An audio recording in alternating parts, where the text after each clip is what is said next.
तर पावसाने घेतलेल्या या विश्रांतीमुळे धाराशिवमध्ये शेतपीक धोक्यात आल्याचं पाहायला मिळतंय। 4.5 लाख हेक्टरवरील सोयाबीनचं पीक आता धोक्यात आलंय। धाराशिव जिल्ह्याचा सरासरी जो पाऊस आहे तो 603 mm म्हणजे जून ते सप्टेंबर या दरम्यान असतो। परंतु यावर्षी आपल्याकडे मे मध्येच जवळजवळ 297 mm पाऊस झाला।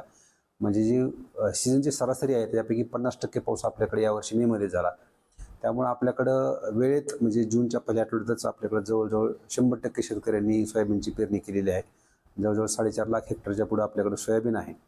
परंतु पुढच्या 4-5 दिवसामध्ये पाऊस म्हणजे सोयाबीनला अपेक्षित आहे। जर तो पाऊस पडला नाही तर निश्चितपणे सोयाबीनच्या पावसाच्या खंडामुळे एक शाकीय वाढीमध्ये पावसाचा ताण निर्माण होऊ शकतो। लोकशाही मराठी ऐका, पहा, जागरूक रहा।